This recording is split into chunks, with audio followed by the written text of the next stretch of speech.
అందరికీ నమస్తే. Andhra Pradesh deputy CM Pawan Kalyan గారి మీద మనందరూ చూస్తూ ఉన్నాం సోషల్ మీడియాలో.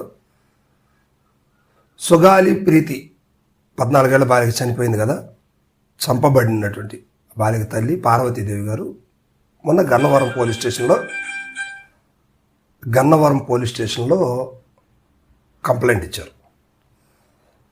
సో దీని మీద మరి ప్రభుత్వం ఎలాంటి చర్య తీసుకుంటుంది ఏంటి అనేది ఇంకా ఏం లేదు. ప్రస్తుతానికి ఆయన డిప్యూటీ సీఎం కాబట్టి ఆయన మీద ఎఫ్ఐఆర్ నమోదు చేయరు అని అనుకుంటున్నాను. కంప్లైంట్ అయితే ఇచ్చారు, కేసు రిజిస్టర్ అయింది కాలేదు క్లారిటీ లేదులే. కానీ ఒక విషయాన్ని ఆలోచించాలి. ఆ కంప్లైంట్లు ఏం పేర్కొన్నారంటే, పవన్ కళ్యాణ్ గారు ఇక నుంచి నేను కూడా ప్రశ్నిస్తాను, దానికి మీరు ఆన్సర్ ఇవ్వాలి అంది. ఎందుకు ఇవ్వాలని కూడా కింద మొత్తం వరుసగా రాసుకుంటూ వచ్చినారు.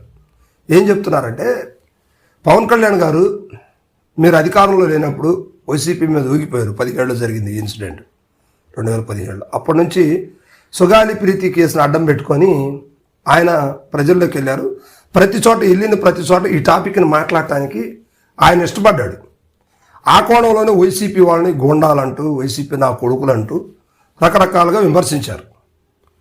సో 2024లో అధికారం వచ్చాక సుగాలి ప్రీతి కేసు ఫస్ట్ నేను సంతకం పెట్టి ఆ కేసుని ఇన్వెస్టిగేషన్ చేయిస్తాను, ఎవరైతే దోషులు ఉన్నారో వాళ్ళకి ఖచ్చితంగా శిక్ష పడే విధంగా నేను ప్లాన్ చేస్తానని చెప్పేసి ఆమెకు మాట ఇచ్చారు. బహిరంగంగా కూడా సోషల్ మీడియా వేదికగా, స్ట్రీమ్ మీడియా వేదికగా కూడా చాలా ప్రెస్ మీట్లో కూడా ఆయన చెప్పారు. సరే, అధికారం వచ్చాక ఆయన మర్చిపోయారు అనుకోండి, ఆ విషయాన్ని పట్టించుకోలేదు. ఇటీవల కూడా నేనేం చేయగలను, గత ప్రభుత్వంలో సాక్షులు తారుమారైపోయారు, అవన్నీ డిఎన్ఏ టెస్టులు కూడా లేకుండా ఇచ్చేశారు, ప్రభుత్వం పోయిందని చెప్పి. కానీ ఎందుకు జరిగిందో, ఎక్కడి నుంచి జరిగిందో దాని మీద కూడా ఎంక్వైరీ చేయొచ్చు కదా, దాని మీద ఏమి వేయలేదు. సో ఇవన్నీ ప్రస్తావిస్తూ సుగాలి ప్రీతి తల్లి గారు పార్వతి గారు ప్రస్తావిస్తూ ఆ కంప్లైంట్ని ఫైల్ చేయించారు. సో పవన్ కళ్యాణ్ గారు ఇప్పుడైనా కూడా ఈ విషయం మీద ఎందుకు మాట్లాడలేకపోతున్నారు?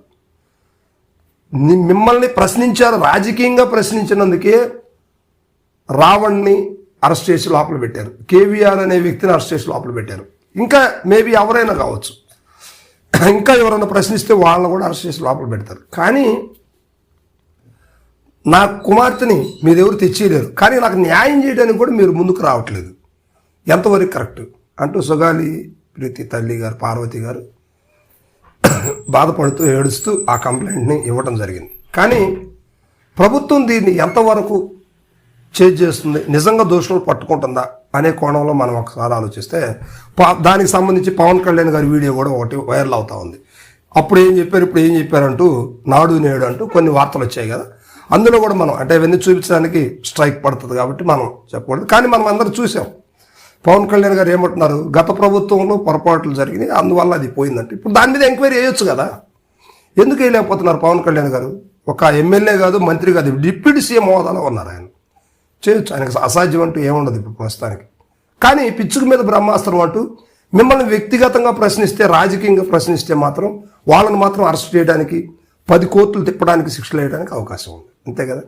సో ఇలాంటి విషయాలన్నీ కూడా పక్కన పెట్టేసి ఫస్ట్ ఇక నుంచి నేను కూడా ప్రశ్నిస్తాను, నా ప్రశ్నలకు కూడా మీరు సమాధానాలు చెప్పాలి అంటూ ఆయన సోషల్ మీడియా వేదికగా ప్రకటన చేశారు. సో సుగాలి ప్రీతి గారి కేసు ఏమైందో తెలియదు, కానీ ప్రస్తుతం నడవాల్సిన పరిస్థితి వస్తుంది.